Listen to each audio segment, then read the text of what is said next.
Okay, so now we're going to talk about when KPI, what you can do with your KPIs, with your key performance indicators. So when you're doing this long enough and you're tracking it and you're keeping track of your KPIs, you can start extrapolating what you need to get where you want to go. So for example, we notice it takes us about 18 leads to get a deal.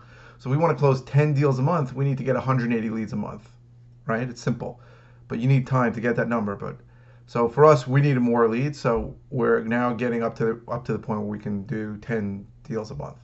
Um, but when you do all the KPI, when you're tracking all the KPIs that we discussed before, and you're tracking your average cost per lead, then you can also figure out how much you need to spend.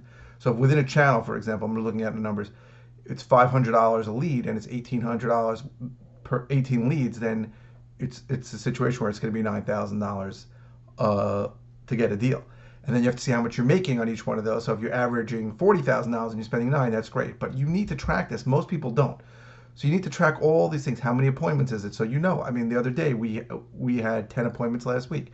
I know that it takes about where is it?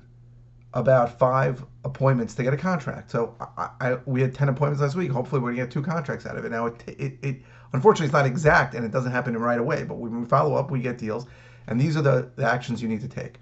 So you always need to be tracking how many leads you need to get a deal, how much those leads cost, so how much it costs to get a deal, and then how much you're making on these deals. And then per channel, you can see, hey, one of my channels is not making me as much money as the others. One of my channels is costing me a lot more money, and my return on investment is lower. I can move that money over. So you need to constantly be tracking how many leads it takes, how much it costs to get a deal, how much you're making on a deal, how many leads per contract, how many appointments per contract. Those are the things you need to be tracking, and then you can adjust them. So if you're going on a lot more appointments after a while and you're not getting a deal, then you have to think about, well, whether your conversion tactics or strategies have to be changed. Right? If you're going on a lot of appointments and not getting deals, then maybe you need sales training or some kind of training and figuring out what to do.